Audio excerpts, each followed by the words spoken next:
So in the same exact day, the Packers found their new defensive line coach, DeMarcus Covington. They also lost a key coach on this defensive staff. The news broke late last night that the Jaguars have hired Packers linebacker coach Anthony Campanile as their defensive coordinator. And guys, I want to start off by saying that this is a pretty bad loss for the Green Bay Packers in terms of coaching staff. I was ecstatic when they brought in Anthony Campanile as the linebackers coach last offseason. And I'm going to play a couple clips for you here in a second from last training camp, just showing the demeanor and ferociousness that Anthony Campanile brought to that linebacker room. And the Packers are losing a great coach. He was actually someone that I thought if after this next season, if Jeff Hafley did a great job and ended up as a head coach in the NFL, Anthony Campanile would be our pick to promote to defensive coordinator if that ever happened. Now he's with Liam Cohen in Jacksonville. Duval. Unfortunately, the Packers couldn't keep him around. Speaking of coaching, I put this out on my community tab on my channel the other day, but I want to post it here in this video as well. What would you grade Matt LaFleur as his sixth season as the Green Bay Packers head coach? On that post, I would grade him about at a B. He got wins with a backup quarterback, but at the same time, we expected more out of this team. I know a lot of people in the chat or in the comments of that post are putting D, D-. I don't agree with that at all. Still an 11-win football team that had to use a backup quarterback, and their starting quarterback had injuries most of the year. But let me know your grades down below. All right, so now back into the video. Let's talk more about the loss of Anthony Campanile as linebackers coach for the Green Bay Packers. As I said earlier in the video, I would roll a couple clips just to show Campanile's demeanor as a coach in the NFL and what we're losing as a coach for the Packers. Roll the clip.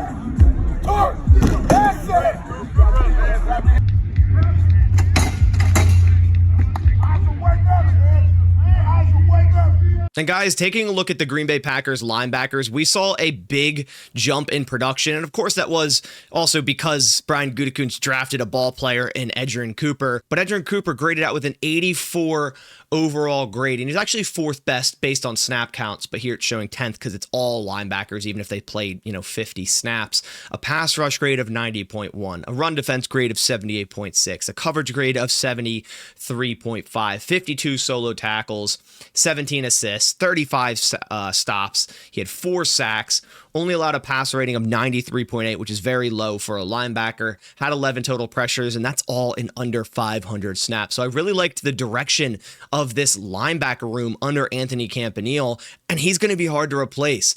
Whatever you think of Quay Walker in 2024, you might think he had a down season. I think it was his best season yet as a pro, and it did start off rough. Where earlier and even midway through the season, we're kind of going, oh, Quay Walker's struggling here. But every single week he got better, and he had to endure an injury as well. And you have to keep in mind, this guy was learning a new scheme, switching from a 3-4 to a 4-3, and also being placed into that Mike position with the green dot on his helmet, relaying all the defensive calls, getting guys set up, getting guys in the right position.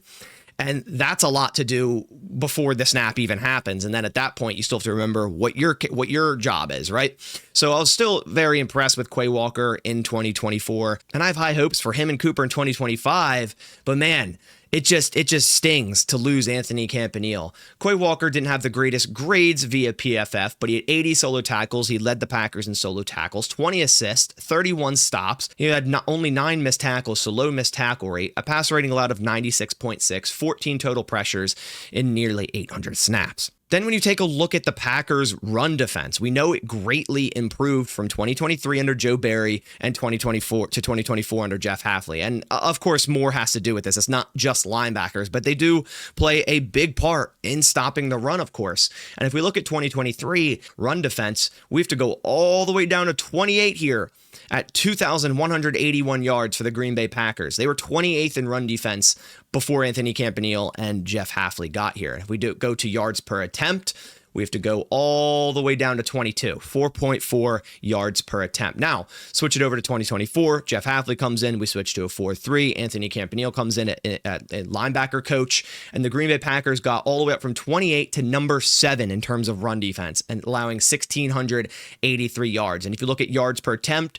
they're third best in the NFL. So their run defense got a lot better. And again, I think it has to do with more than just the linebackers, but clearly it wasn't Jason Rebrovich making our run defense so good because the Packers let him go. I think a lot of it was Anthony Campanile and the calls that Jeff Hafley was relaying for this defense, to run. So again, this is a massive loss for the Green Bay Packers. And yeah, DeMarcus Covington coming in, and he was a great at run defense in New England. So maybe that was kind of their procedural move. I know he's going to defensive line coach, but he can definitely help with the run defense, maybe what you're losing in Anthony Campanile. But I'm also very interested to see what they do at linebacker coach now. When you take a look at the Packers' current defensive coaching staff, obviously Jeff Hafley, defensive coordinator. Derek Ansley is the passing game coordinator on the defense.